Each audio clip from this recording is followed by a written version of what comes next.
Thanks for that audio. Thanks for that audio check. Microphone check. Oh, I appreciate that. It might be best. All right. Thanks, Thomas Jefferson. Thanks for creating the country. And then thanks for letting us know there was no sound.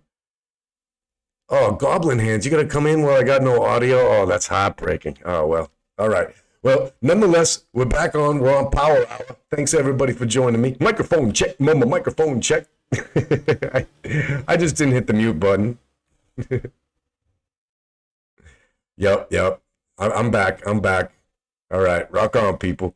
My bad. I was pissing and moaning about a YouTube channel that was spreading misinformation about AMC. Now, whatever you mention about what you think about Ape shares at AMC, that is fine. That is absolutely up to you. He said they were absolutely worthless, and that's incorrect. So I went about testing it out, went to my Fidelity brokerage, sold an Ape share, sold an AMC share, got settled cash. It's all in my account. And this guy sitting around, saying that they're absolutely worthless is a complete misinformation. And that kind of stuff really pisses me off. Now, the thing is, yeah, Ape might lead to dilution in AMC or anything like that. The problem is he said it was just absolutely worthless. And what I was trying to say, you guys, while I'm in a particular moment here where I have a choice of either calling out a prominent YouTuber, where I'm just a little itty boy channel, and getting into what I think, is essentially a drama that I don't really want to have, or I just stick to my lane and say the facts as the facts are. So what I've chosen and I'm going to do is stick to my lane, and you guys can go out and see who it is that's spreading this misinformation. But they've said that Ape is absolutely worthless. And then they've followed that up with the fact that the reason why AMC was down 40% was because they were down 40% in ticket sales over this quarter or that quarter, which was not any kind of news dropping, breaking event type of news. But somehow he used that as as the narrative for why it was down. Now, it simply wasn't true. Anybody who woke up this morning with an AMC shares, they went in, they have Ape, AMC. They each had a value for the majority of the morning. When you traded them, they had more of a value than the $18.04 that AMC closed at a nominal value on Friday. Therefore, that was how it was. All right, Desk, what's up? How's everybody doing? All right. I'm glad you're all joining me. I'm glad I got the audio on. Microphone check. Microphone check. We were just rapping about Ape shares and somebody spreading misinformation. Now, the conversation about whether Ape is going to dilute is clear and it's obvious. Yeah, it's going to dilute it. It's going to bring down the share. Now, in a lot of ways, this was a Hail Mary to police synthetic shares, and that's very clear as well. But you have to understand, AMC is heading into this recessionary environment like every other company is as well. In 6 months, there wasn't going to be anything other than lower share value and less chance for them to take advantage of this and pull the company out of debt. So I don't think the discussion was ever about whether or not Ape shares were going to lead to a format of dilution. I think that's ridiculous. But the fact is, I could just sell an Ape share on the open market and get cash equivalent to the market value at that time. That means that's a security. That means it has a cash value. And the guy going around spitting that it's absolutely worthless is bullshit and full of shit, right? And the thing that bothers me about that is I don't like misinformation, all right? Like, it's perfectly fine to talk about a dilution. It's perfectly fine to talk about whether or not this was a good move or a bad move for shareholders or anything like that. But in one breath saying that they have a fiduciary responsibility to AMC and not Ape, and at the same time the Ape value was transferred from AMC to Ape, that fiduciary responsibility would have already been neglected by this entire transaction taking place if in fact he was correct. And that stuff kind of just ticks me off. Puts on the banks. Oh, you back on it, Desk? All right. Well, let's go ahead and check out the JP Morgan play of the day here. So we were looking at that. Now, what I mentioned yesterday, actually it was on Friday trading. It's like once we break down over 120, under 120 on JP Morgan, we have a really low floor. It's even worse than Apple in the sense that I mentioned 170 as a level for Apple last week, and we have broken down. We've broken down. Now we're all the way to 167. 73. But JP Morgan, these kind of financial stocks are supposed to have a lot more rigidity and a little bit more beta than all that. So we can see that, like, when we opened up the morning, we did pre-market, FAS, which is our bear ETF, 3x leverage bear, was at 5% in the morning. So you can see, just as a whole, finance and banks have done nothing but continue to go down right now. But they needed to. They were at a top for sure after this run up. I mean, they're not that dissimilar here. If we go ahead and we take a look, let's bring up Bank of America, bottom left. We'll bring up JP Morgan, bottom middle. And we got to bring up Credit Suisse, because they are getting in the news in such a way right now that I think they're going to be heavily responsible, like they were in '08, for some of the major issues that happened to us. It's either that or Deutsche Bank. These guys just always seem to be the ones that screw it up. And the news just keeps on pumping out about them. So we're on the 1 minute chart. Look at Credit Suisse's barcoding. Like, that's ugly. Look at that. It's completely under control. Is that Credit Suisse? Holy shit. Look at that barcoding. All right. So look at this. Oh, we still got JP Morgan at this on the same ticker. This is a little bit slow because I'm live streaming. Microphone check. Microphone checker. Glad you're all in here joining me. And we're getting a little bit more of a downstream pressure in Bank of America than we are JP Morgan. That can be fairly typical because of the stance JP Morgan basically takes during these downturns. They tend to have a little bit more of that sticky money in there. So that's why I like to make my plays on Bank of America. It seems to be a little bit more loosey-goosey. All right. Any questions? Any tickers anybody wants to go over? So just so you know, Desk is probably the number one troll that I've ever had in the past year, chatting with people on Discord. So don't mind him. He's not the dumbest human on the planet.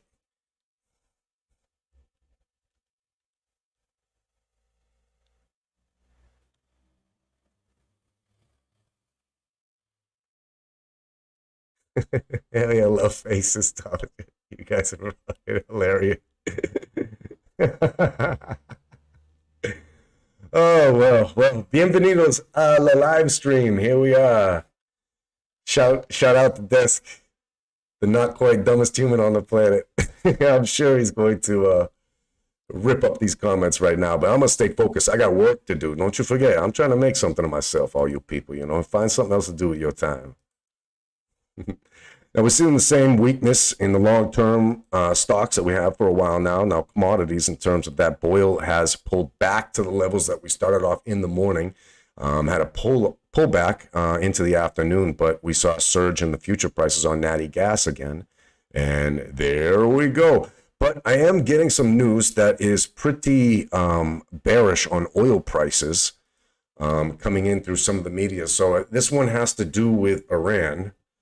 Funny enough, Venezuela and Iran, after everything they've been through, there's a lot of talk of them beginning to start to supply the United States with oil. If in fact they start getting some barrels onto the market, they could really, really fill a big hole that Russia left behind. Now, what that would mean in terms of kind of like the energy plays and the energy conversation is that oil would likely stay diluted, probably wouldn't have the run that we're kind of thinking it might heading into the winter. If in fact that piece of news comes into play, it doesn't look like it would take them much more than a month to get online and actually getting the barrels out into the containers and getting them over here. So watch for any oil inventory dilution coming in from a rare source in Iran. It's funny how something like that can bring it all along. But the one conversation then it leaves is natural gas, right? I haven't checked into how much natural gas Iran produces, but I don't think they're very high on that particular aspect. And Europe, heading into a recession now with a weakening euro, going into a winter session where they have a 60% cost for energy in natural gas. That's the crux. That's the point in the energy where we're going to really have something to worry about. So natty gas. So taking off pressures from oil helps. We'll have moderate pressures from heating oil and strong pressures from natural gas. But in general, as long as we don't get a drought in Lake Mead, We are good. Did you guys hear about this?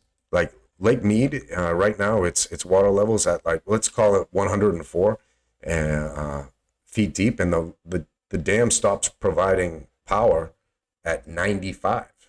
That's how low it is. I walk or I win. I walk or I win. So dreamy. All right, all right. Haters gonna hate, stock doctor's gonna stock. Atta boy. Thanks, Rumblers. And any questions? Any ticket? NIG? No, not gonna bite. Not gonna bite on that one. Nice try. Luckily, I spent enough time with these trolls. I know when they're going for it. That was good. These motherfuckers.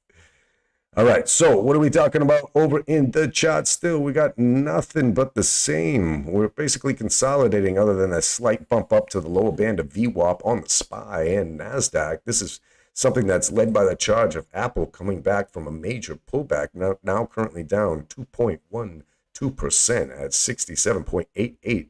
And yeah, Deutsche Bank, look at that, barcoding. Then we did Credit Suisse, look at that, barcoding. Like, heavily manipulated day, heavily manipulated trading day, and puts really profited. There are some, I don't know if you guys saw the in the money puts from the morning. They're at about 150% up. And that's pretty strong. That's a strong move. So hope everybody's making money. Hope everybody is trading. And ticker DLTI. That sounds like a real ticket to me. So let's check that out. Bottom right. Dollar Tree.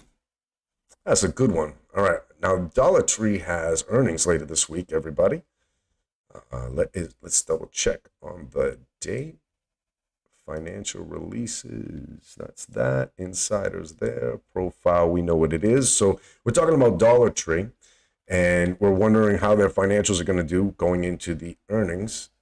And if anyone knows the date of Dollar Tree, I think it's Thursday after hours. But let me just check this news. Maybe it's up here on the news. Just wanted the date on the earnings come out. Earnings, things to know. Queues up for this. Okay, this is off Zacks. That's fine. I never click on a Webull News that goes to Seeking Alpha. Oh, that drives me crazy. I don't really like the Webull News section. It just seems all like kind of propaganda type of news. So we have this Ulta Beauty, ULTA, queues up. What the heck is this doing in the earnings report for Dollar Tree? Because I heard about Ulta as well. It's strange that that one's coming up, because I had heard about Ulta. And, you know, what you're seeing is I'm just popping over to this news article right here. Gotta bring that up. Yes, I run my own production. That's right, people. What's on your thoughts on INTC? All right, well, INTC's in the same. I know you like to trade Intel. INTC's in the same boat with NVIDIA's earnings this week, right? Because, which is Thursday. And essentially, that's going to buoy or take down that whole semiconductor sector. And when we were in pre-market and opening bell today, we were trying to identify what was pulling down the SPY so much, because finance was kind of consolidating and the general like mega cap big techs were consolidating. And what I found was it was AMT, Intel, and NVIDIA pulling back hard. Like let's go over to the charts on that. I'll just bring those up real quick. We'll get back to this other subject matter, but I do want to answer questions first. I think that's more important. All right, we got AMT bottom left. We got INTC, Intel Corporation, bottom middle. And we'll bring up old NVIDIA right here at the end.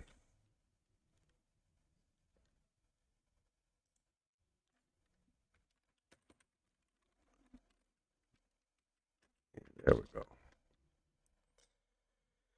All right, now we're on the 1 minute chart right now. We're going to zoom out to the 1 hour chart and get a little bit more data. You can see very clearly that we peaked out with the SPY and the Qs and Apple, you know, they all kind of pulled back. So we're seeing this being a liquidity crunch. And also noticing, by the way, that velocity of money is coming back up. Something that I used to talk with you guys all about as economically a really bad aspect. You're actually seeing a spike up in velocity of money ever since the quantitative tightening started, which tells you everything about it.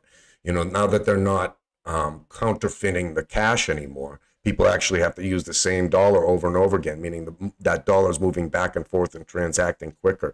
This is actually good for the economy. And seeing it as a bright side, even during this recessionary environment with quantitative tightening going on, it's pretty significant. All right, so now what are we seeing that about the difference between AMD, Intel, and NVIDIA as we look at this? Like the first thing I'll do is I'm just going to bring up the rectangle of measurement, and we're going to just measure out what these have actually been doing during this time. So let's get this. Right there. No, come on. You can do this. All right. So where they are now versus their peak from 1, 2, 3, 4 trading days. Right there. It's pretty close. A little blinded by the sun. All right. So you can see they're just down 10% there on AMD. On Intel, doing that same factor. I'm going to squish this because it's tight when you got all these screens. Get that out, bring this back, bringing up Intel, measuring it down to the bottom, down 7.8%. All right, getting over to NVIDIA, same data point. Undo this, bring that up, delete that out. Same data point here. Got it, good, get it done.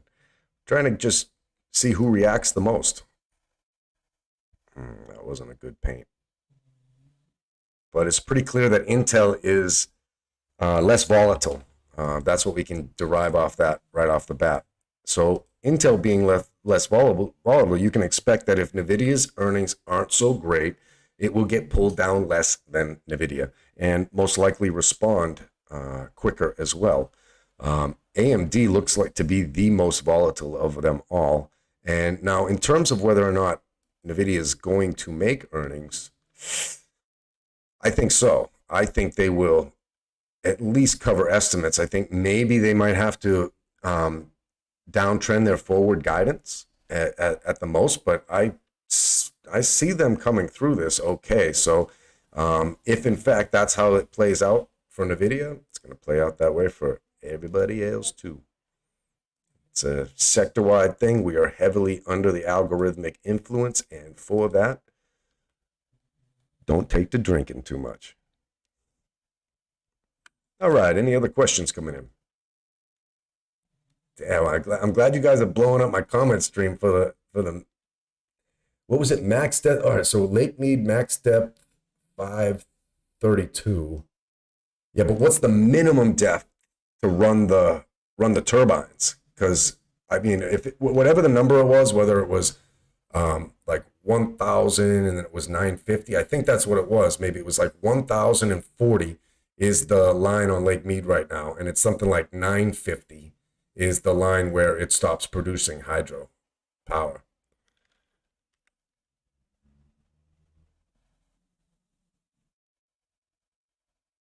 Big ears, big gains. Thank you, Thomas Jefferson, founding of our nation, dude. We I have to have respect. Tommy J. Super big pullback though, regarding the semiconductors. Super big pullback right now. So just get ready for a trap. Get ready for a bear trap. Essentially, I mean, because that's what it's looking like to me. It looks like we'll get into a short-term bullish cycle on semiconductors after their recent price action, because they are getting their butts kicked. Let me just look at this one other. Check this one here too. I just want to get this measurement on SPY.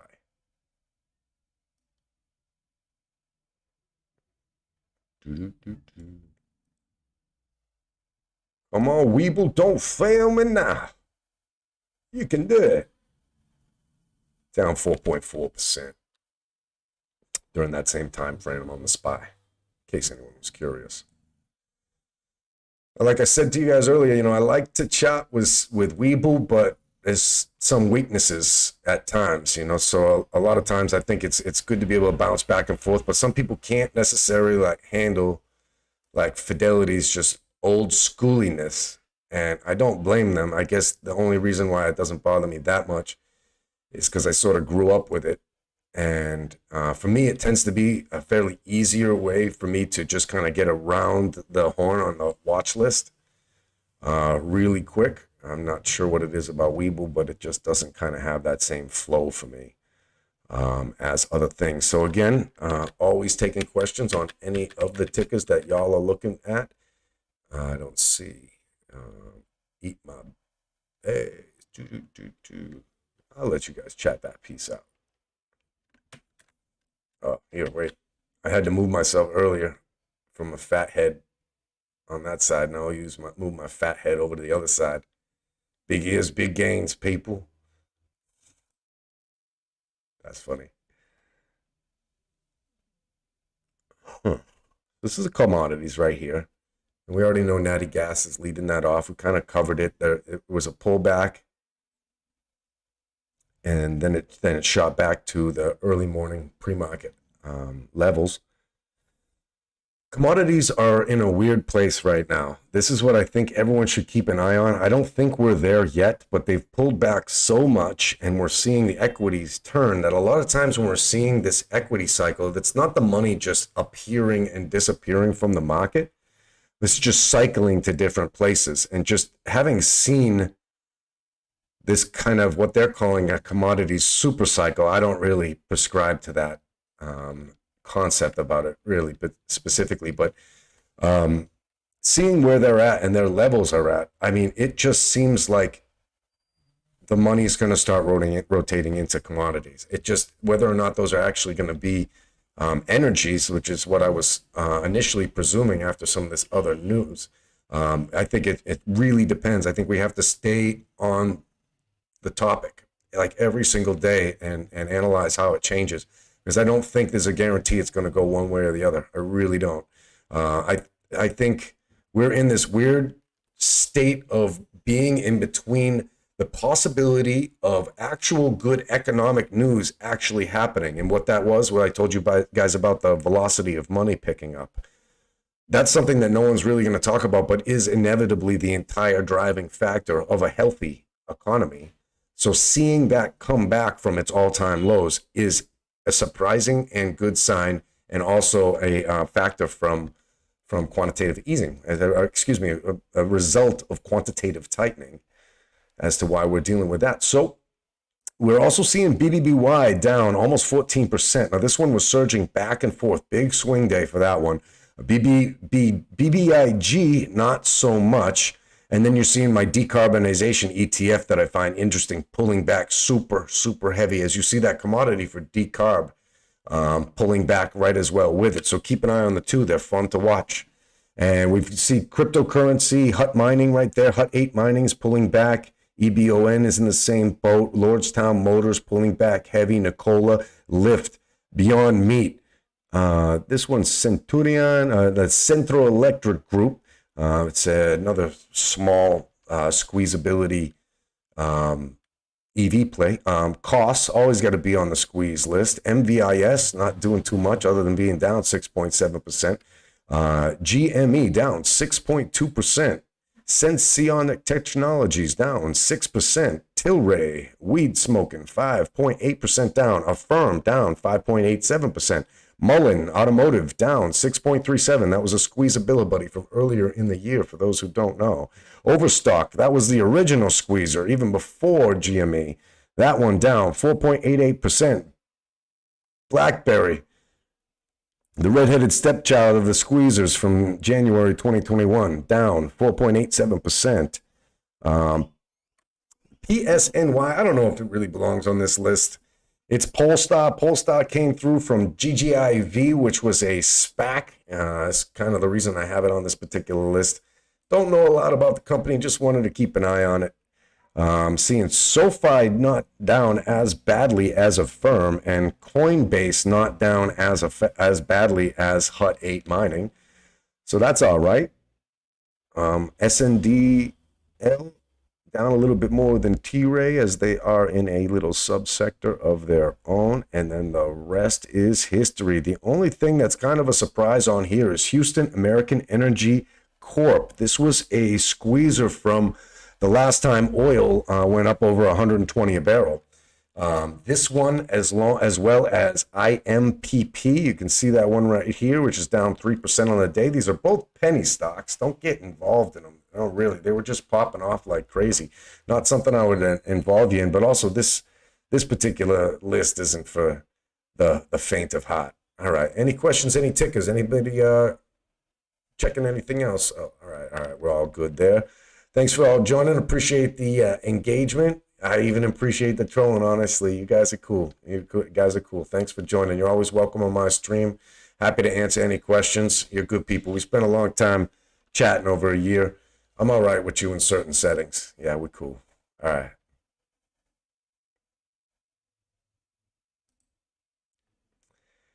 And 29 minutes left in trading hours today, and we got to zoom on into the charts. I have only 29 minutes left to decide if I want to make any moves.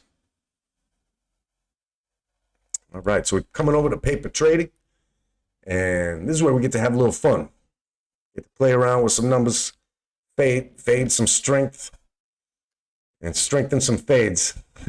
We like to do our best here to buy high, sell low, but that's because we're shorting it. Amazon, big pullback, pulling down SPY and the Qs. Apple, not as badly. All right, we want to bring up a couple more. So we're going to pull away from APE and AMC for now as they fade back. We're waiting to see any kind of pre-market or after-hours action from those two. We're going to check out Amazon because it looked like it was a big old dead weight on this market. Oh, we have Amazon right there. What we want is Microsoft on this one right here. And I'm going to peek at Google, but I don't think it's going to be with an L. I don't think it's going to be too significant. Well, it's got some action. It's got some action. All right.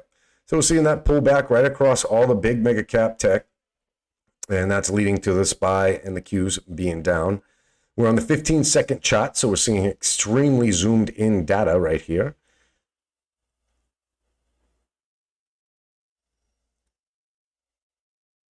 And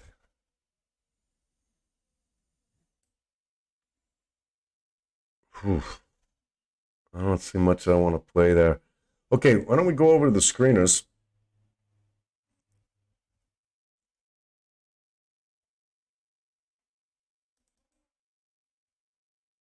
And see what we got for top movers and shakers.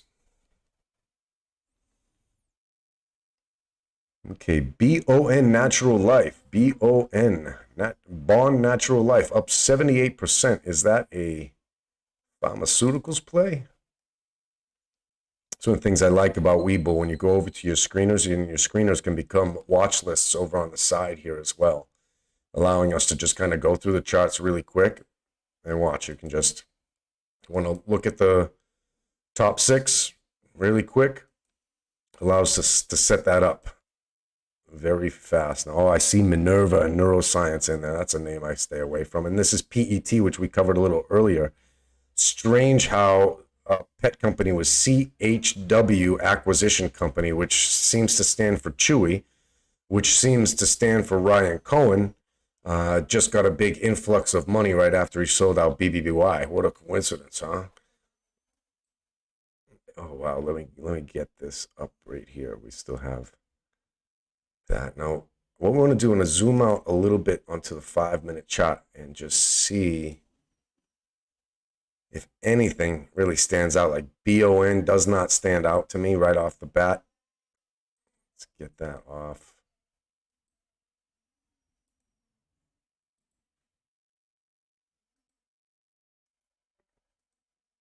And right there. Now I just want to check what BON Natural Life is. It's a China-based company principally engaged in manufacturing sales of personal care ingredients such as plant-extracted fragrance compounds to perfume and fragrance manufacturers, natural health supplements such as powdered drinks, and bioactive food ingredients. Products mostly used as food additives and nutritional supplements. The company's product categories include fragrance compounds, health supplements, natural functional active ingredients for powdered drinks, and bioactive food ingredients. Due to functional food, personal care, cosmetic, and pharmaceuticals. Okay, so whatever fake shit can't make it into food, they just turn it into a perfume. That way you can get your Axe spray and you can smell like cookies. All right, any news making these babies move? I mean, we've only got 2 from today, and they're just propaganda type of news. All right, so I'm going to at least keep an eye on BON until I get a little bit better of an idea what that thing is all about. So now we've got drug. How'd they get that ticker? They got the ticker drug? Like, how much did they have to pay for that? Bright Minds Biosciences. And, you know, I don't get into pharmaceuticals too much. It's really funny. It's actually a YouTube video I want to check out after hours with you guys about a YouTuber who takes on, you know, kind of taking on biopharma plays in the stock market, which is something I do not like to do. And maybe we'll check that out in after hours, have a little viewing party. I think it's going to be hilarious. So all the ones that we pulled out, like for Nerve, for example, has had a big run up and then a proper 30% retracement. Drug has had about a 50% retracement, ANPC about 60% retracement, whereas we have SMMT and PET with some swinging. You know, so that's putting up a bull flag on PET, which is that possibly Ryan Cohen acquisition company.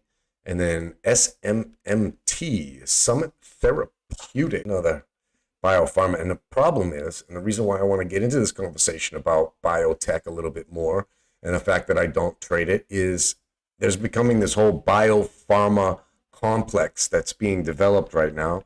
And perhaps it's been in development for a little while, but nonetheless, it's coming clear to me that a major sector in investing is coming up, and it's going to just have to do with this entire sector. I'll just leave it at that. I'm not going to get into the politics. All right. So thanks, Des. Rock on, brother.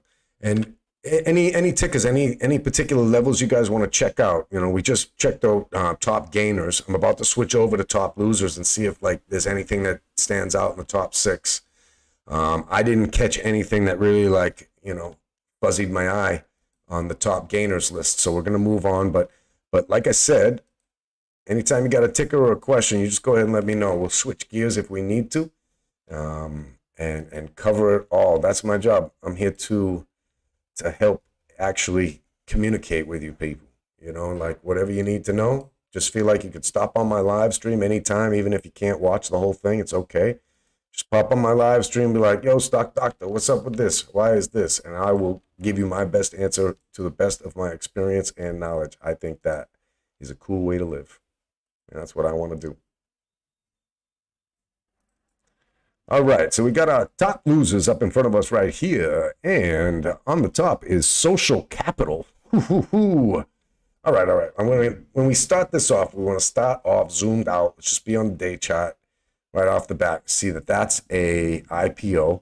After that, unfortunately, is our baby Amy, AMC. We know there's some technical aspects to that stock price being the way it is. We've discussed it. So I'm going to actually not bring that up since we stare at it all the time and move on to something else like advanced emissions, which, advanced emission. Is this a decarb play? All right, let's check. Advanced Emission Solutions is engaged in the sale of consumable products. The company's so probably not carbon dioxide. All right, so the company's technologies and associated product offerings provide purification solutions to enable its customers to reduce certain contaminants and pollutants. The company operates through 2 segments: advanced purification technology and refined coal. Aha. Its APT segment is primarily comprised of operations of its subsidiary, Carbon Solutions. Aha. The company sells consumable products. What's consumable about this? All right, so they do use carbon to filter water. That's about like in a Brita or something like that. So that's as far as I'm getting so far just off this explanation. Its primary products are comprised of AC, which is a product from lignite coal. Its RC segment is comprised of equity ownership in Tinium Group and Tinum Services, both of which are unconsolidated entities. This is based out of Colorado. Advanced Emissions Solutions provides reduction of mercury and nitrous oxide emissions to selected coal. All right, it's clean burning coal. Keep an eye on it. We got to put it on the list. All right, so I am an actual environmentalist who actually does real things for the environment, and unfortunately, I have to put this on the eco growth long-term list because that's how it's going to get categorized, and that's some bullshit. But nonetheless, down 39%, not too surprised by that, but I want to keep an eye on it, right? Because there's going to be money flooding in there. Now, in terms of news on this stock, there has been quite a lot. All right, so they just had a merger. Down 33% after merger with ARQ. A-R-Q. Oh, no, I'm sorry to do this to you, but it happens to be a Seeking Alpha article. I know, it's heartbreaking. At least they don't have a pop-up on us yet. I better read fast. All right, Advanced Emissions Solutions opens 32.9% down after a company announced a merger deal with privately owned environmental technology company ARQ Limited following Friday's close. Under the deal, they're going to issue a new 19.3 million common shares to ARQ shareholders. All right, Seeking Alpha just hit us with that. But that's so it's a share dilution. Worst case scenario as far as that's concerned. So, yeah, I'm going to keep an eye on it. I'm going to keep an eye on that. That's not the type of news that's going to do anything but set us up, and there's money pouring into this. I've been telling you guys. It's not a short-term play, but it's something you got to keep an eye on. There definitely is money to be had there. The same way as the pharmaceutical industry is, except I don't know why, I feel a little bit more comfortable in decarbonization investments than I do random biopharma companies that pop off in the middle of the night on some news that's probably on some letter that I probably have to spend over $5,000 a year to receive in order to be able to get the same data that they have. So yeah, that's why I don't trade that. What is that on that chart? That is misprint. Okay, now anything else significant on the downside? Genius Group. Oh, this has been back and forth. We got to check this out. All right, we're on the one-day chart right now. I need to get a kind of an established level for this baby. All right, so it is. So this had this level coming into July, towards the end of June. This is June 23rd right here. We got this where it was at $11. Came all the way down to $350 we'll call it, $344. Now it's surged way back up on the past 2 days before today's trading, and then gapped on back down right here.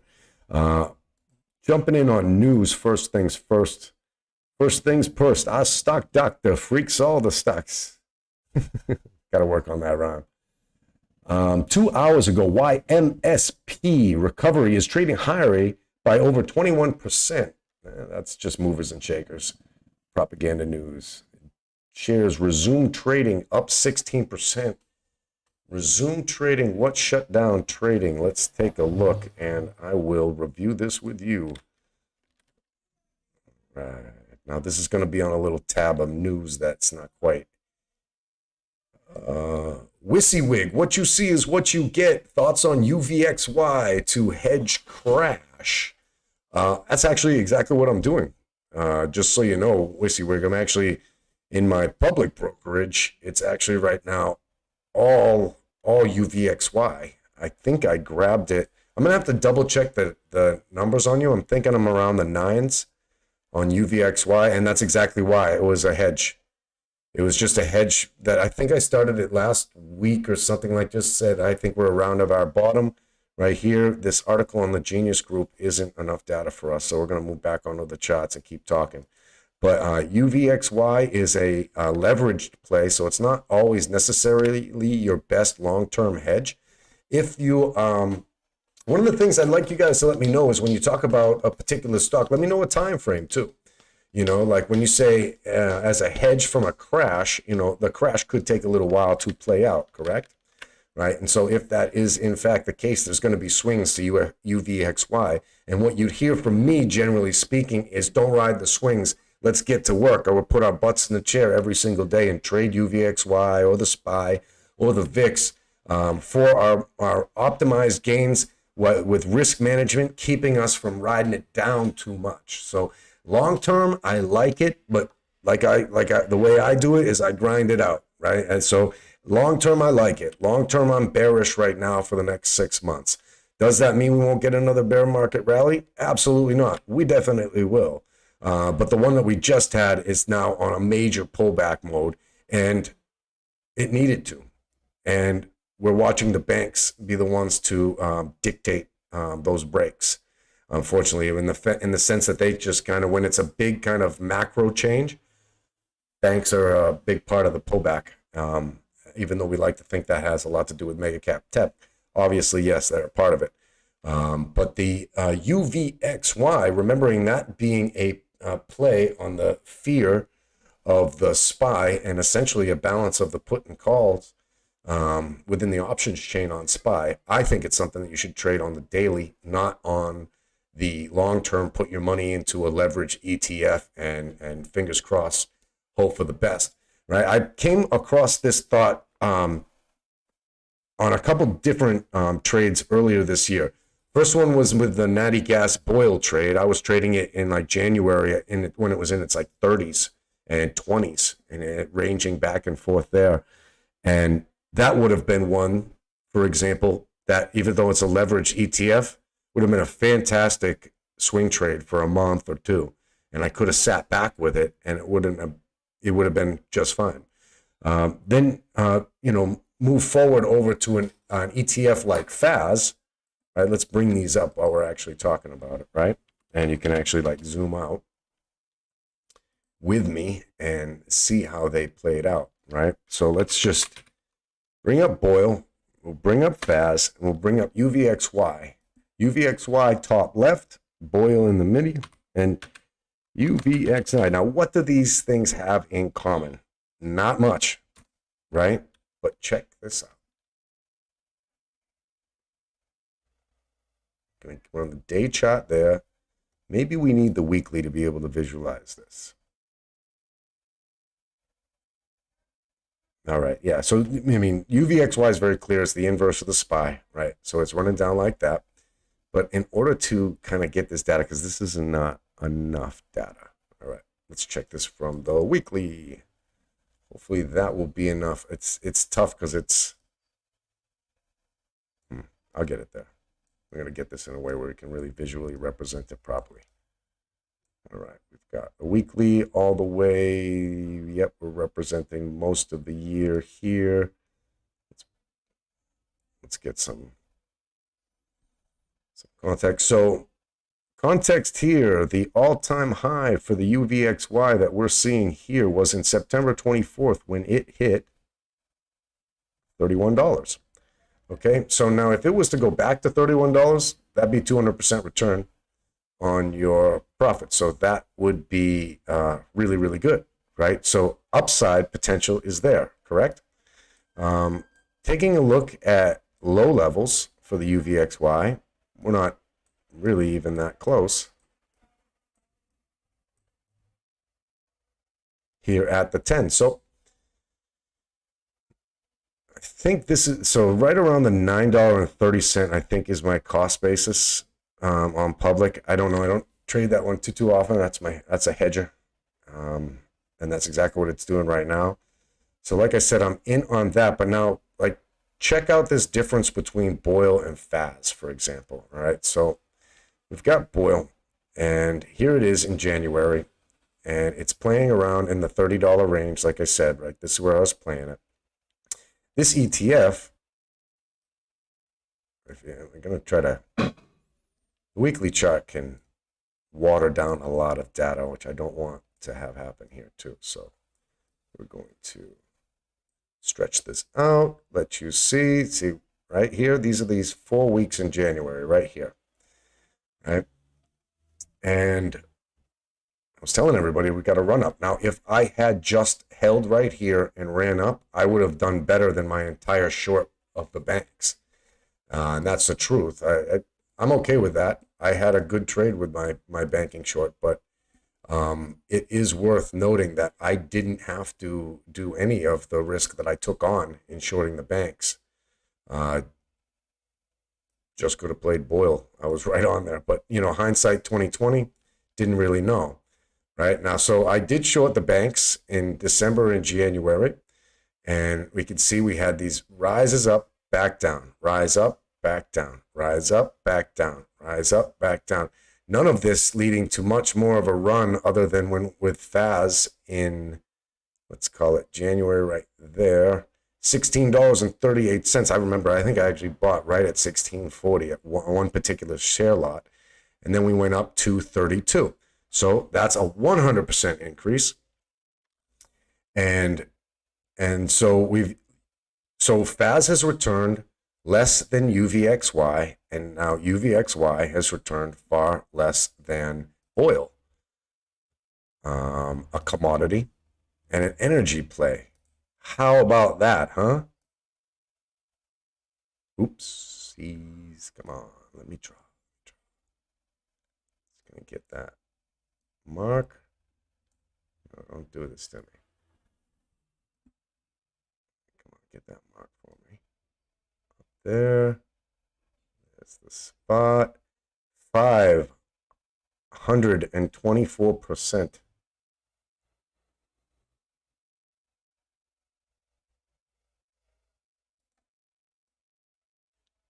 Can you believe that?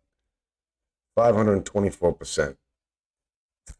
That's what you'd be dealing with if you traded Natty Gas in January, bought it, and then rode it out until June. If that's what you did for the first half of the year, you'd be up 500 and change.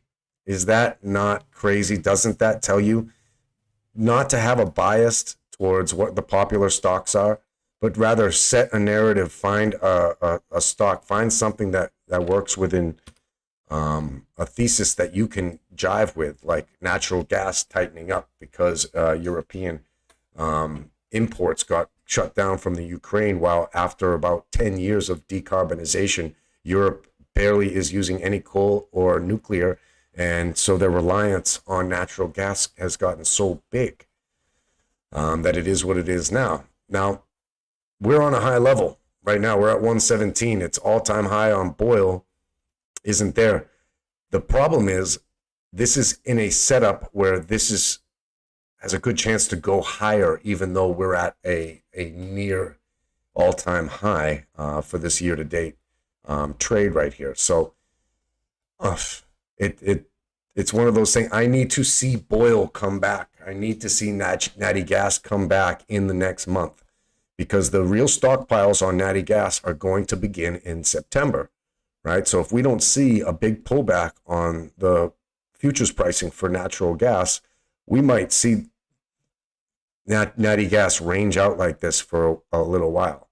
We'll see. It's always a little too volatile of environment to consider anything that's going to just range out within a time like that. But I think I talked about that very well. Anybody else?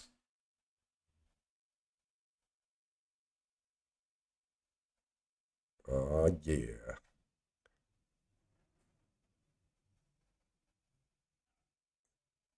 Nice. Well, again, let me know if you have any questions. Reading through the comments here, and it was pretty fun. This was like the funnest comment stream we've had so far.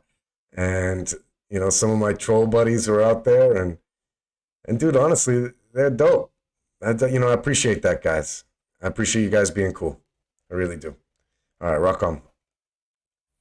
5 minutes less in the trading day, and we're about to finish our Power Hour. And then we're going to be hearing much more from Jay Powell at the end of the week.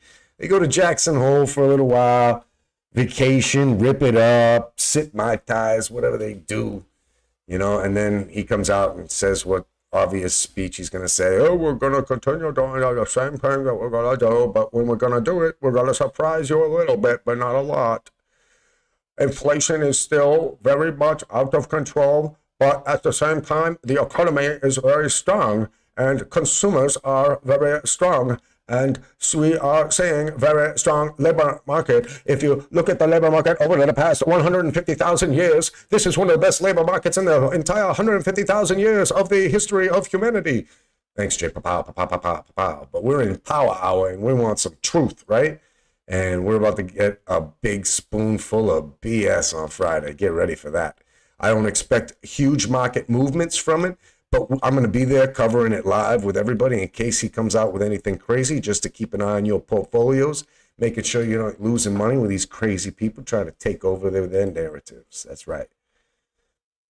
All right, heading on back over some of the other lists as we move away from top gainers and losers of the day, as we're waiting for more earnings to come in later in this week and watching this finish out. Now, I want to zoom on back in as quick as possible to get to the 15-second chart right here. We're going to pull up our SPY, bottom right. I know we're throwing off our SPYs a little bit here.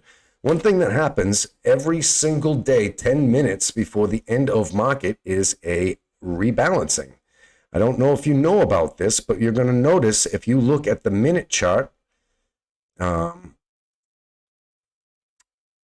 the SPY, for example, or anything, all of a sudden at 350 Eastern Standard Time, 150 my time, you're going to see a big donkey candle in one direction or the other.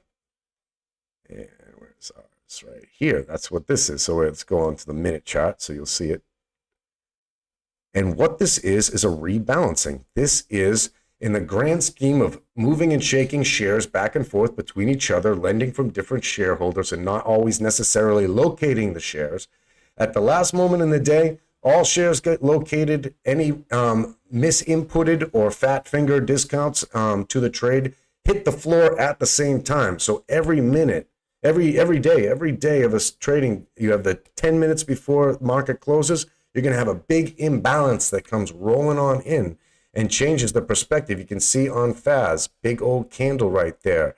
Looks like a mystery. Not a mystery. It's part of the rebalancing, part of the market mechanics and how it all works. And I am here to help you guys know that. You can see SPY right there, right at that time. It rebalances 10 minutes before market close, and then it hits the desk 5 minutes before market close. So we've already had both of those transactions occur today, and the imbalances were fairly insignificant. The only time, like a lot of times, there's going to be imbalances to the buy side and the sell side. What happens, and the reason why you want to watch it, is when there's a major imbalance in one direction or the other, you can get this incredible, profitable end of the day spike, as long as you got an idea which direction that you think that might go. And of course, yeah, hindsight being 2020, I sure would like to have some future sight 2020 and be able to trade that even better than how I'm already doing. But you guys saw earlier today, we grinded out some trades. It was fantastic. I showed you that I'm an in and out kind of guy, hey, what could I say? In, out, that's what I do.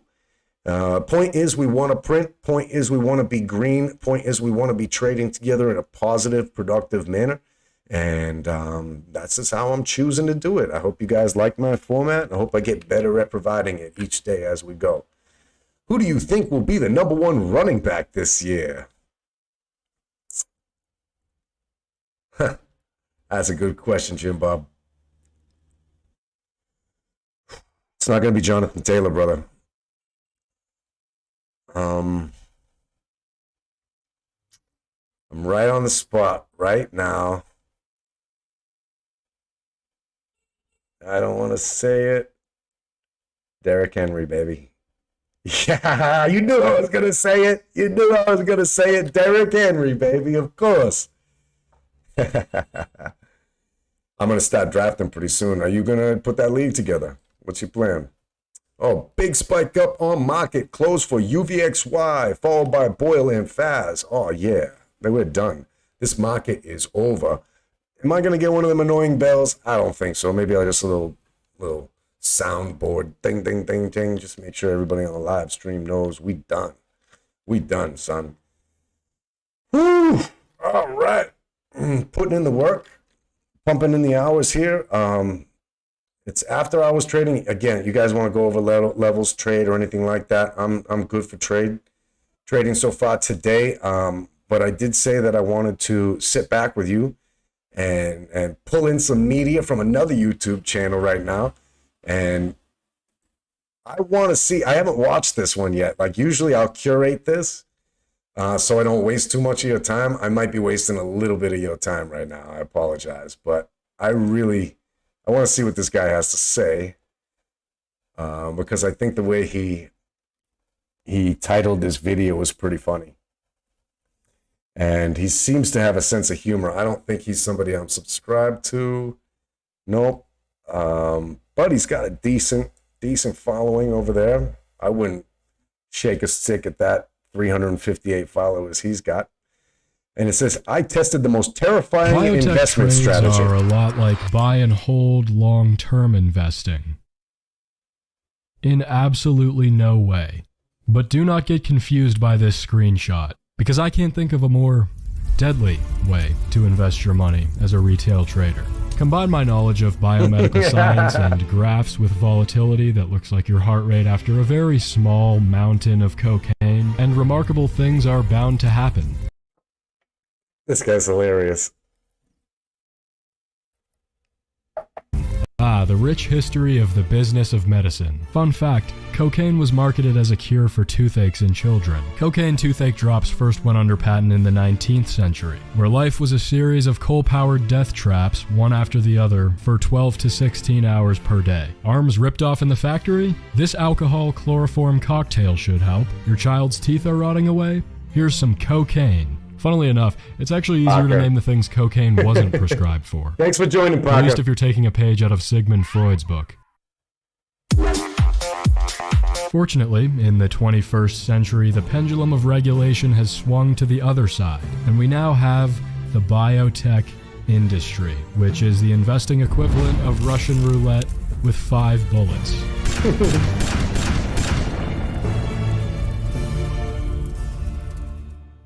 Yeah, all these biotech catastrophes. It's funny because starting a biotech company is actually fairly simple. All you have to do is use biomedical science to make a breakthrough revolutionary enough to where your idea will not only be uniquely defensible according to the complicated thicket of patent law, promising enough to where you can convince investors to watch you light their money on fire for 5 to 10 years with an incredibly low likelihood of success, but also useful enough to be commercially viable when compared to the other treatments on the market. Checked all those boxes? Well, don't be alarmed, because though this is, and I quote, the culmination of years of research and planning, it is merely the beginning of the long and arduous process of turning a chemical into a marketed medicine. I've been reading this guide to a biotech startup for the past 4 hours, and I cannot understand how people do this. This is entrepreneurship. The high level of failure, the science of medicine, it makes the Benjamin channel look like, well, do funny joke, funny man. How many areas within this could you fuck something up? I post one video every few weeks sometimes, and at least half, 50% of the information is verifiably inaccurate. It's truly a testament to the incredible amount of coordination and work that goes into the biotech success stories. Not to mention the fact that the outcomes are often life-altering if not life-saving treatments. Hence the reason today I'm going to be shorting these companies. It's physically impossible for me to make money in the stock market, so if I take a short position, the share price will have to go up, which could only happen on good news for the company. So what I'm actually doing is trying to help these companies by shorting them. Everybody does their part. Clinical stage biotech stocks have the most violent catalysts of any in the market. The only place where 40, 50, 60, 70% drops in one day are commonplace. In order to understand why, we'll use an allegory with dogs. Not because it's actually useful, but because I think dog wearing lab coat is funny. No one can convince me this image isn't hilarious. This is the life cycle of a new drug, from an idea on the left side to a marketed medicine on the right. As you can see, there's a lot of stuff in the middle. In biotech, there are still classic business risks, but those aren't responsible for this insane volatility. No, this is the product of the clinical trial process. The 3-stage regulatory gauntlet responsible for more bankruptcies per capita than the introduction of level 3 options trading in Robinhood. I just made that up on the spot. I don't know if that's true. Because in order for new drugs to reach the market, they need to be tested for both safety and efficacy. While there may be a solid rationale behind why a treatment might work, clinical stage biotech is usually a very expensive roll of the dice. And when you're rolling the dice, spooky and unpredictable things might happen, which is not foreshadowing the rest of this video. With other companies, there are more possible outcomes. What was that? While this looks like a bad drop, Facebook is working now to rebrand, pivot, and change its trajectory for the better. Although, I can't imagine this will be the thing that does it. Outcomes in biotech are binary. At the end of the day, a treatment is either effective or not. The majority are ineffective, and pivoting is usually not an option. So all we need to do is find a company whose entire value is based on a concentrated drug pipeline, short it before one of these catalyst dates, and we're good, right? If we look at this biotech probability of success chart, the odds are surely stacked in our favor. To that, I will offer you one phrase. Nope. It works until it doesn't. Yep. So what does it not working look like? Well, for every 9 biotech failures, there is roughly 1 success. And it will bend you over. 100% upward moves are a regular occurrence in biotech, and I'm not even worried about that. This is the only time when losing 100% of my money is actually not the thing I'm worried about. Let me show you why. In December of 2020, Greenwich Life Sciences reported in a press release that its clinical stage treatment, GP2, reduced breast cancer occurrences to 0. The stock proceeded to rally 2,000% in one day. That means if you would have shorted just $2,000 worth of this stock, you would have woken up to a $40,000 loss. Short selling introduces undefined risk, and there's no other place in the market where 500, 1,000, 2,000% losses are just one press release away. Even Robinhood won't let you take. High failure is intriguing for the short seller, but it comes with the risk of absolutely debilitating losses. Luckily for me, risk is an old friend. That being said, thinking about doing this actually makes me sick to my stomach. But hey, I'm an adult, I get sick, I handle it. I make a Theraflu and Jack Daniels cocktail and get my rest. It just doesn't usually involve losing money as well. So cut the Theraflu. This time it's just going to be 2 parts Jack Daniels, 1 part Jack Daniels, followed by 2 more parts honey. Flavored Jack Daniels. Speaking of risky biotech trades, if you want to see more of them, you can, on Ben's Patreon. But what are some of the other things you'll find on there? My mysterious $17,000 trade, which has lost money. Some more serious option trades, which have made money? As well as some other exclusive content. That's right. You guys know you can't count on OnlyFans these days. I was actually thinking about putting nudes on there as an April Fool's prank. Worried about the S&P's year-to-date performance? Well, Ben's Patreon portfolio has almost $3,000 in realized gains for 2022 alone. I don't want to hear anything about these unrealized losses. Unreal. That means not real. They don't exist. Still not convinced? Here's a testimonial from a real person. You can sign up using the link in the description. Over 1,000 people already have. In fact, I'll even give you 20% off for a limited time. There's not actually a discount or anything. Have you looked at the CPI data? Me not adjusting my prices is the discount. You're welcome. Allow me to introduce you to biofarmcatalyst.com, the website that unfortunately makes it way too convenient to make risky biotech trades. Here we can see all the upcoming catalysts as well as how far they are in the clinical trial process. You might be thinking, Ben, we should probably pick one of these catalysts a few months out. After all, each one of these companies is the culmination of years of research, and one couldn't possibly hope to understand the nuances of these studies in a few days. That is true. Which is why I decided to pick companies with catalysts in the next day or two. Because if I have months to do something, the work always seems to happen in the last 2 days anyway. Why add all this time in the first place? After discovering biofarmcatalyst.com, I took to PubMed, absorbing every little piece of information I could about the clinical trial process. For approximately 5 minutes. At which point I realized there's no way I'm going to be able to interpret the information here in any meaningful way. Which is why I decided to go to Plan B. What I got May as well just start shorting random stuff and see what happens. That's but just for like literally where I've ever gotten with biotech plays. Look like. Let's look at Adial Pharmaceuticals, a clinical stage biotech company developing a treatment for alcohol abuse. I'm going to be shorting them. There's some kind of irony in this. And yes, I decided I was going to short the stock before doing due diligence. Come on, I'm not about to do all of that work just to not short them. Due diligence is about analyzing a company and selectively picking the parts you like so you can retroactively justify a risky short position and have a chance of sleeping at night while you hold through a press release. And when I say I did due diligence, I mean I just skimmed some analyst coverage I found online. But I guess the least I can do for you guys is summarize the summary of the summary. Oh, so man, he's too real. To release their top-line phase 3 trial data for their primary pipeline candidate ADO4 2 days from now. Seeing the comparatively high level of engagement for Adial, I figured this is probably going to be a big one. There was also an overwhelmingly bullish sentiment, which if retail thinks something is going up, you should always short it. This is one of the most predictive factors for the success or failure of a company. When trying to short a biotech clinical trial, that's a true statistic. Determine whether the market has accurately priced the drug's probability of success in the next step of the process. You do this by getting a PhD in biomedical science and working for 30 years in the field. Haha, funny, but loosely you need to understand the factors that correlate with clinical trial success or failure, enough so that you can quantify them into a percentage probability of success from which you could determine a fair share price based on the total addressable market should the drug succeed. Probably right. If the market price is lower, go long. If it's higher, go short. Right.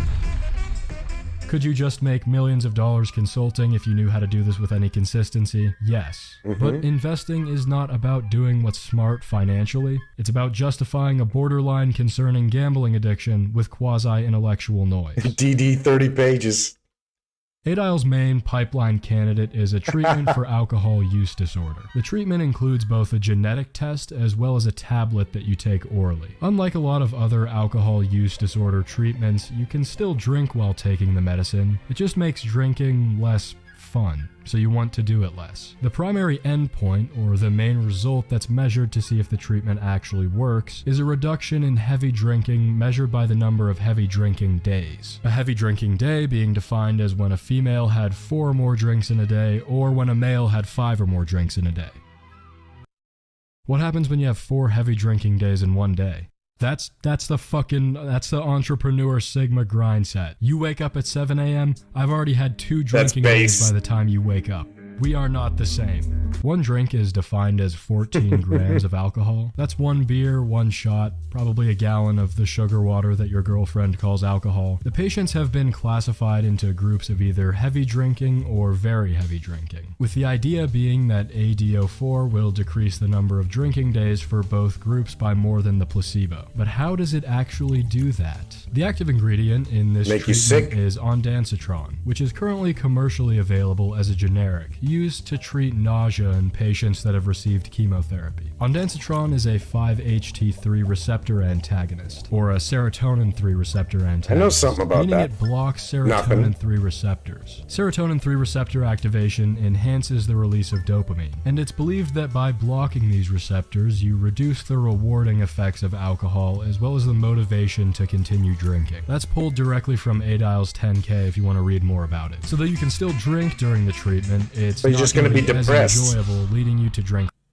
less, leading to a reduction in the number of heavy drinking days. But Ben, you said the active ingredient ondansetron is available as a generic. So how is Adial going to have any pricing power should the trial succeed? Well, it turns out chemical composition is far from the only thing you can patent. Adial has patented the ultra-low dose of ondansetron used to treat alcohol use disorder, which is still a risk in itself. Off-label prescriptions pose a real threat to a company like Adial. That would be a doctor prescribing the generic and telling the patient to split the tablet into smaller parts so they can take the dose recommended for alcohol use disorder, effectively cutting ADO4 out of the treatment. It's an impractical solution, being that the dose used used to treat alcohol use disorder is 14 times less than the generic tablets, but it is still a risk. That's another reason the genetic test plays a big part in the treatment. Combine the patented genetic panel and ultra-low dose tablet to create one therapeutic offering surrounded by walls of intellectual property defense. But having a genetic test is brilliant for another reason. It's thought that 33% of the United States has the genetic predisposition to alcohol use disorder, which pales in comparison to Europe, where that number is upwards of 100%.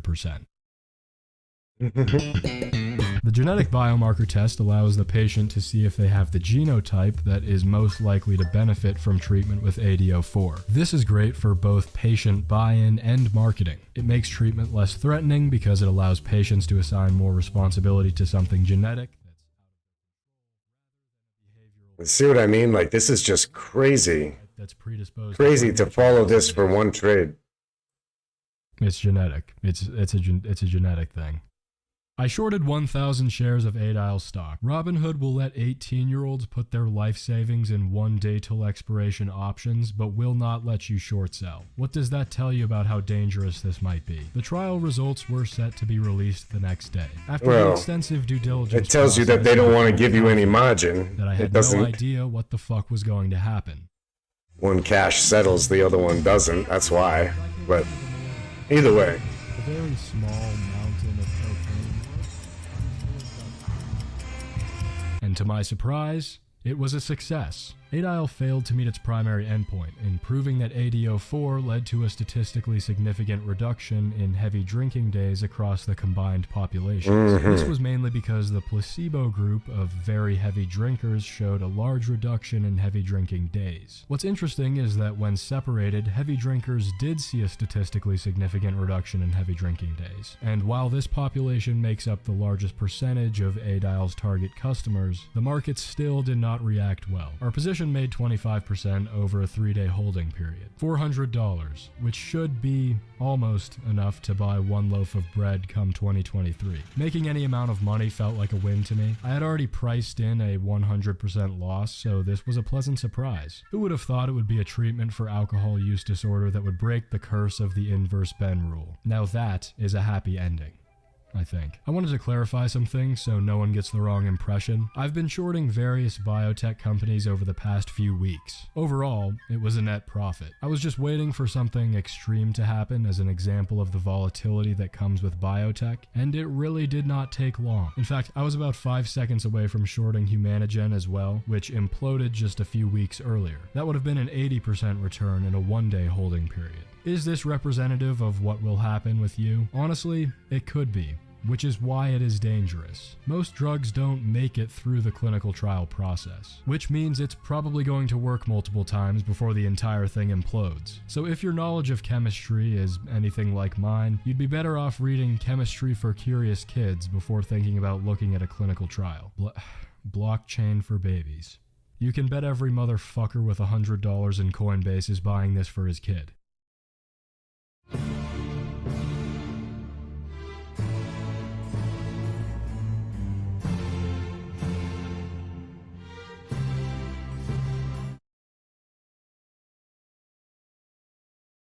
Wow. Well, thanks for sitting through that one with me. I really know so little about, those type of investments. I thought his breakdown would be really good, and it was. I'm definitely going to subscribe to that channel. I think you guys should too. Maybe if I get lucky one of these days, I'll be able to interview him. He's hilarious. I'll work on getting that funny. I ain't that funny yet, that's for sure. But I think that says a lot, right? About any one particular, it's such a gamble. It's such a gamble what you're coming through. You're gambling with, a science that you don't have the details for to really, really even know what the gamble is. I can gamble with banks because I used to work for a bank. I understand how they work. I understand the innards of the whole thing, but even this guy who has a really good idea about how this stuff works still has a rough time, pulling profit on it. So that was a great video. Fantastic. And markets are just reading and reacting right now to what happened throughout the day. thinking about how they're going to purge and surge tomorrow. And I'm going to go check out some mainstream narratives. Sounds like a party.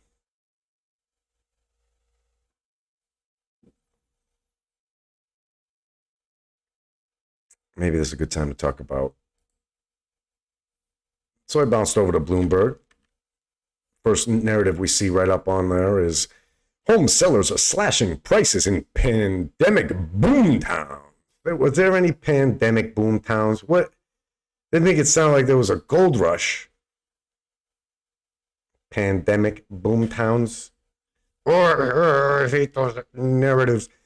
Anyways, these guys got to get clicks. I guess I can't sweat them for it. But this brings me over to the conversation that we really should have, which is in regarding to the non-bank mortgage lenders, such as Rocket Mortgage, Quicken Loans, Lending Tree, and the like. Just recently put together this watch list for us to keep an eye on, which has Lending Tree, Rocket Company, NerdWallet, Western Alliance, Banco Santander. That's the only one that's an actual bank. Loan Depot. Then this interesting one that I just shorted over the weekend, Freedom Holding Corp. It had a big gap up. It was a pretty clear that it was going to gap down. So there wasn't too much other than TA on that. And then lastly, VEL, Velocity Financial. These are people that are well known to be underwriting loans. And these companies are the most undercapitalized companies in the entire mortgage industry. They're just basically a sales house. They're like your Edward Jones broker, where they're just there to get the book of business together. But the whole collateral has to happen through what's called warehouse lending. And the way this works, it's basically, these are just the same way that you might set up an LLC to protect yourself from overextending your tax liability in any particular way, or if you set up an S corp to pay yourself out, so you can limit your tax liability on any given year. This works basically the same way.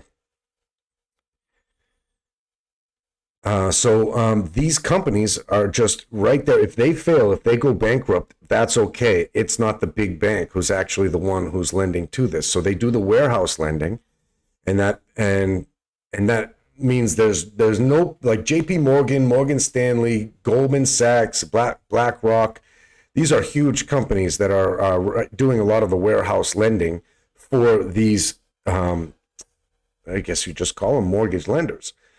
And or mortgage underwriters, I think, is probably better. Non-bank mortgage underwriters. And how that lending facility works is the bank actually doesn't actually lend any money to these firms. So not only are they undercapitalized, but the capitalization that comes into them in order to close out their mortgage is a short-term, essentially credit on the books. And essentially the way it works is that the bank will hold that credit on their book as an asset, not a liability, as an asset until it gets paid off from the mortgages closing out. Say it takes 2 or 3 weeks to close a mortgage. Then that will, they'll hand off basically the collateral and the deed for that mortgage, and that ends the payment for the warehouse lending facility. And warehouse lending is short term, for basically the amount of time it takes for them to close that particular mortgage. So these guys are going to be the first to get hit, right? And what we're dealing with is a situation where capitalism has been disrupted in the mortgage-backed security market. And the way it's going to play out is with these non-bankers, right? And these big bundles that they're basically bundling these into credit swaps.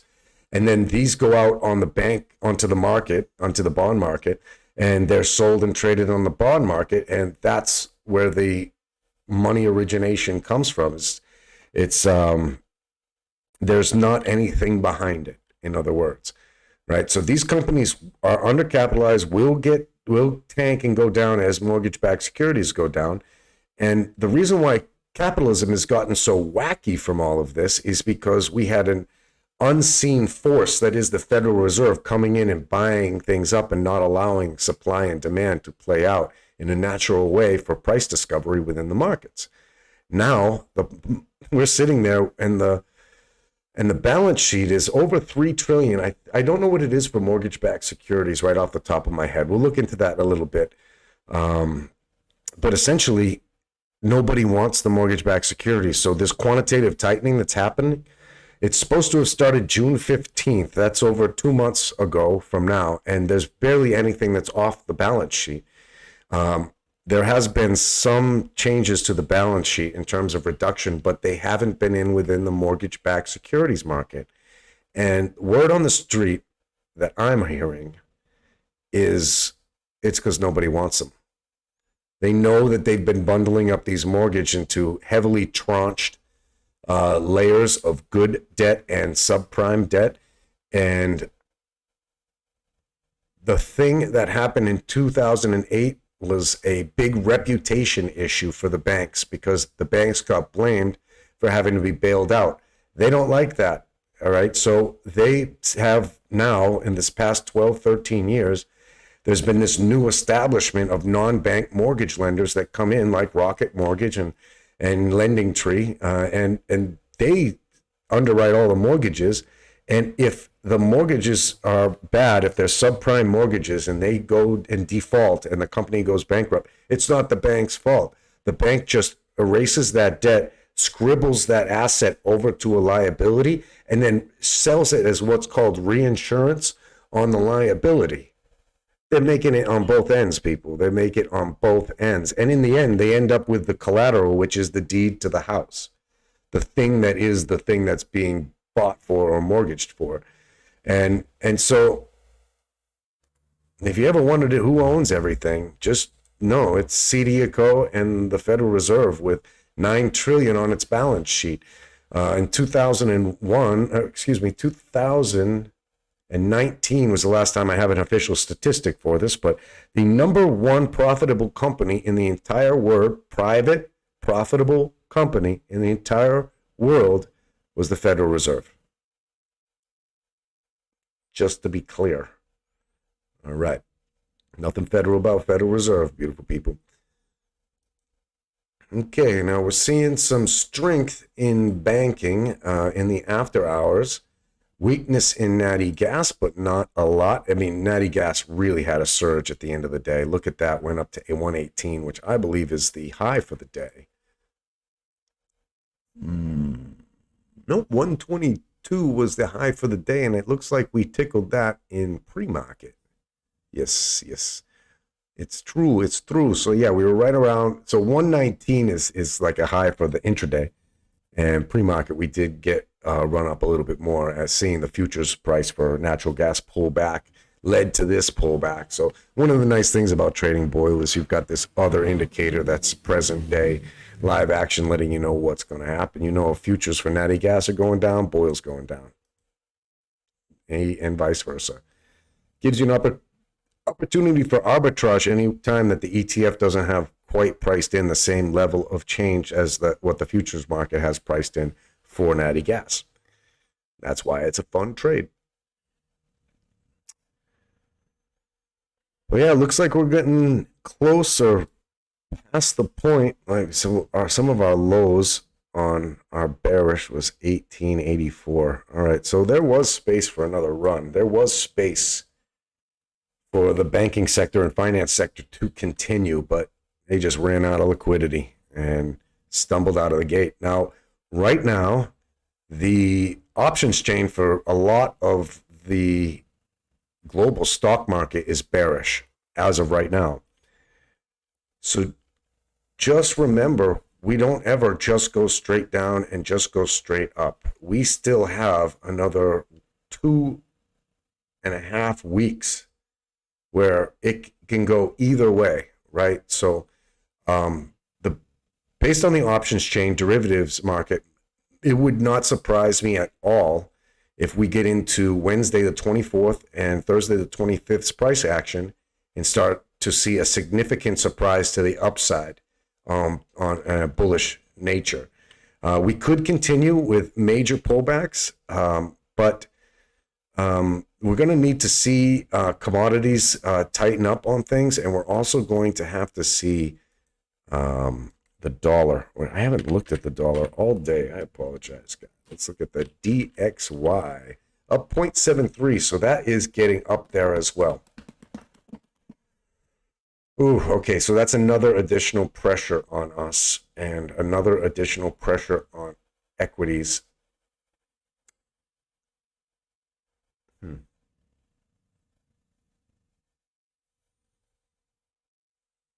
All right, we're going to have to analyze that in pre-market tomorrow. We're going to have to review that, kind of the currencies. The reason why is that there's a little bit of chicanery going on between the euro and the dollar in terms of buoying some of these kind of dead asset prices that basically, I think, part of this bear rally that we're just coming out of now for the past month and a half, you might want to call it, maybe just a month.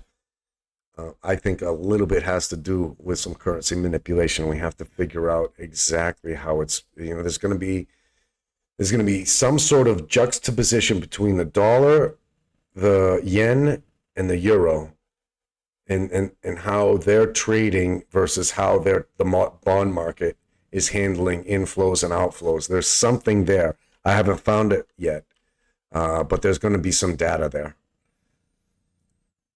All right, beautiful humans. So I think we got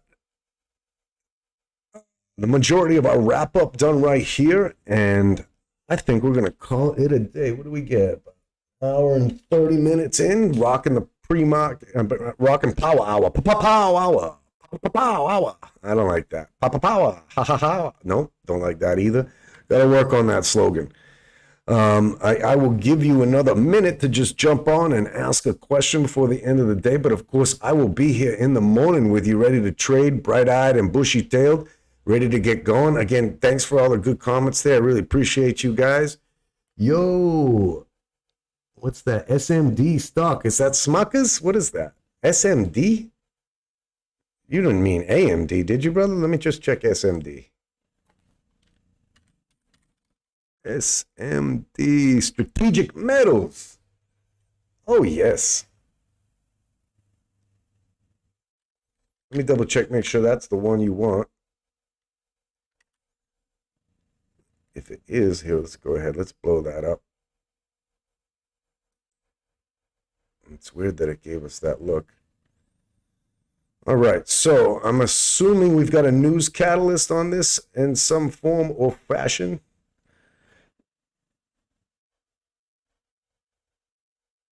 All right, so they've got some interesting metals that they focus on. The company's portfolio covers metals including gold, silver, lead, zinc, copper, tin, tungsten, vanadium, and lithium, I think that is there, yep. And deposit types such as porphyry, skarn, I think that is there. And epithermal vein. All right, so that's a little bit deep. When you have the epithermal vein, that is a vein that leads into the harder core pressures. So it's deep. And orogenic gold, orogenic gold? That's dirt gold, I think. SEDEX and carbonate replacement, amongst others. That's an interesting company. In terms of what they do, I like them. In terms of what they do, I like the position of being bullish on commodities after major pullbacks in commodities right now. So there is that. Of course, it is a penny stock. And my first question to you. All right. We've got some bearish short-term signals popping in on there. And let me check. You got any news on this?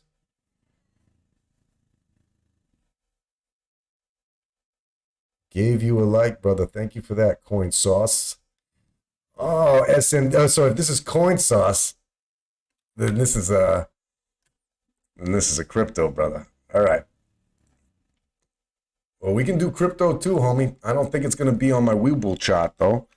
So we'll go ahead and get over to something real quick that I got right here. Yeah, so I wouldn't play that metals play, by the way. I think it's too much of a penny stock, but I do like a commodities push. And just for you, Coin Sauce, I'll go ahead and give you a little check on SMD. I know you love to trade your crypto, my man. So is it what? I don't see SMD here neither. All right. Help me out, brother. Where are we at?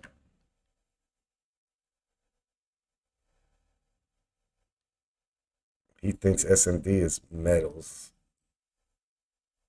US 30 going up. Yes, it is. Yeah, but what is SMD? Shake my motherfucking dick? Like, what is that? Strategic Metals, SMDV, is ProShares Russell 2000 dividend growth. That doesn't sound like something Coin Sauce.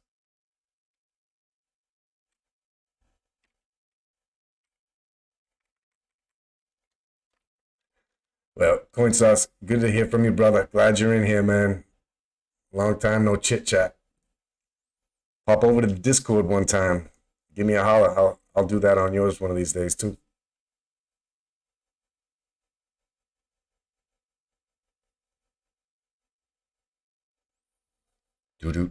Anyways, I don't know what SMD is, homie. Entry was 33008 US 30. I mean, is that bond? Is that a bond play? I mean, US 30 is a bond play, obviously. We can check out something close to the US 30 here quick on. This is the 20 with TLT, you know, which is saying that down 0.34%. But I'd be surprised if that's a conversation you're trying to have.